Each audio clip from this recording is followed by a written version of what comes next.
97% కాలిపోయిందంట body. చాలా కష్టం. ఈ బర్నింగ్ కేసెస్ ఎట్లుంటాయంటే లాస్ట్ వరకు మంచిగానే ఉన్నట్టు ఉంటారు, సడన్గా కొలాప్స్ అవుతూ ఉంటారు. అందులో దట్టు అబోవ్ 60% కాలితేనే ఇంకా అది మనం చాలా కష్టంగా ఉంటుంది. కానీ 97% కాలిందట. ఇప్పుడు తను చేసినటువంటి ప్రయత్నం వల్ల ఎవరికి నష్టం, ఎవరికి ఏంటి అంటే బాధ్యత వహించాలి ఎవరు అని అంటే ఖచ్చితంగా సమాజంలో ఉన్న ప్రతి ఒక్కరూ బాధ్యత వహించాల్సిందే. ప్రభుత్వాలు అందులో మొదటి ముద్దాయి, దాంట్లో ఏం డౌట్ లేదు. కానీ ఈ ఆత్మహత్యల వల్ల ఏమీ జరగదండి, ఏమీ జరగదు.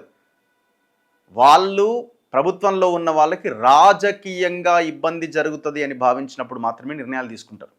సో ఆ రాజకీయంగా మనం ఇబ్బంది చేసే ప్రయత్నం ఎప్పుడైతే చేయడం స్టార్ట్ చేస్తామో అప్పుడు నిర్ణయాలు బయటకు వస్తాయి. సో దయచేసి ఆత్మహత్యలు చేసుకోకండి, కుటుంబాలను ఆగం చేయకండి. దయచేసి